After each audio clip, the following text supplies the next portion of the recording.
They have a thermometer, but this one's broken. They've got a lot of spill going on down here. Within minutes of walking inside the kitchen of the Pier restaurant in Quincy, Adams County Health Inspector Tony Dede was already taking note of some concerning issues. There's a lot of debris on the bottom side of that slicer. Our cameras were rolling during Dede's impromptu inspection as he looked over a 45-item checklist for making sure food is kept at the proper temperature. We're at 40.5, so that's good. To asking an employee to throw out syrup that should have been refrigerated. Dede scours every nook and cranny of the restaurant 2 times a year. It's a detailed inspection that not only aims to point out problems. I was washing my hands here. They have soap, but they don't have paper towel available at this sink, so I'll have a discussion with them about that. But more importantly, teach restaurant employees how to fix them. I want to show you something, okay?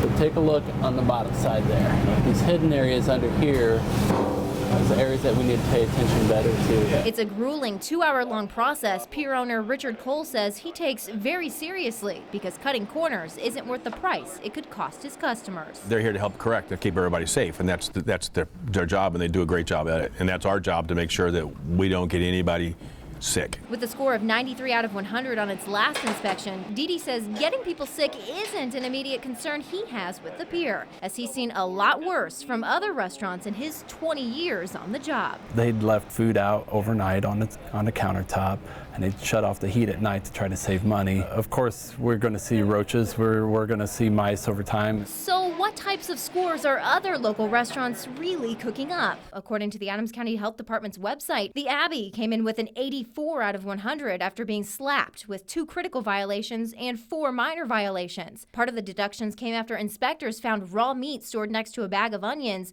employees handling food with their bare hands, and the soda holders at the bar covered with food debris. The Coach House received an 81 out of 100 after inspectors found 3 critical and 4 minor violations. The report shows deductions came after inspectors witnessed raw ground beef stored above pork in the cooler and bleach stored with breakfast syrups. One of the lowest scores came from Best Buffet that logged a 77 out of 100 with 4 critical and 3 minor violations after health inspectors discovered the dishwashing machine wasn't sanitizing properly, over-the-counter medicine was stored with food, and cans of WD-40 were stored next to the slicer. If they end up with a score of 80 or below, we'll do a 2-week recheck.